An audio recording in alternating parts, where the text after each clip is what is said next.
Hello guys, welcome to Hafiz H Studio. Dalam video tutorial kali ini, saya akan sharekan macam mana cara untuk tambah akaun ASB2 dan juga ASB3. Tapi sebelum tu, pastikan korang dah ada akaun ASB1. Kalau tak ada akaun ASB1, memang tak boleh buat lah. Sebab yang ni kita kena buat secara online. Yang belum ada ASB, boleh daftar dulu ASB di cawangan ASNB yang berdekatan. Jadi yang mana dah ada ASB, kita boleh buka akaun 2 dan juga akaun 3 secara online. Biasanya kita kena buat planning lah, ASB 1 untuk apa, ASB 2 untuk apa dan juga ASB 3 untuk apa. Okey, dalam video ni adalah video full tutorial. Jadi saya akan ajar kepada korang A sampai Z macam mana cara nak buka akaun. Sebelum tu, kepada korang yang belum tekan button subscribe, pastikan tekan button subscribe dan juga tekan button loceng. Okey, untuk first kali, kita ambil kita punya handphone dan kita buka My ASNB. Okey, kita buka My ASNB.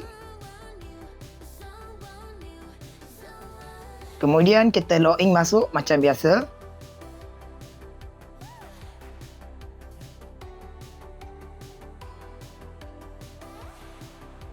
Okey, selepas dah login masuk, pergi dekat bahagian unit amanah. Kita pergi dekat bahagian unit amanah.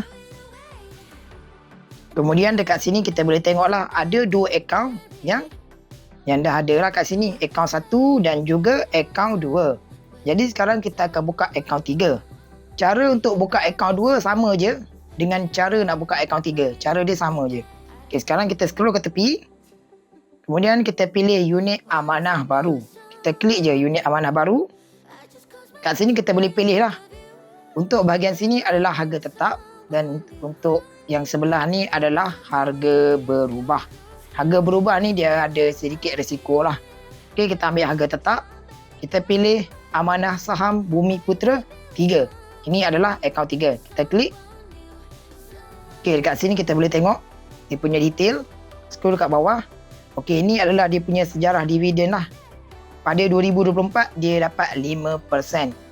Cuma beza dia ASB2 dengan ASB3 ni dividen dia kurang sikit dibandingkan ASB1. Tapi masih better lah, masih okey. Kita scroll ke bawah dan kita klik beli unit amanah ini. Lepas tu kita klik teruskan. Okey, untuk minimum kita buka akaun adalah RM10. Jadi dalam video ni aku akan masukkan RM10 sahaja. Okey, selepas tu kita klik seterusnya. Kat sini kita boleh pilih lah bayaran macam mana yang kita nak. Okey, macam saya akan pilih My Bank to You lah. Lebih senang. Klik My Bank to You. Lepas tu klik seterusnya. Okey, dekat sini kita dah confirm semula. Betul ataupun tak. Okey, sekiranya dah betul, kita klik pasti. Kemudian kita masukkanlah macam biasa kita punya username dan juga password.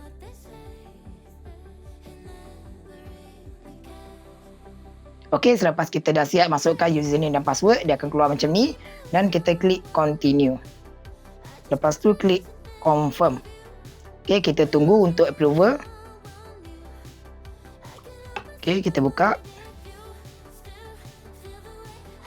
Okey, lepas tu kita klik approve.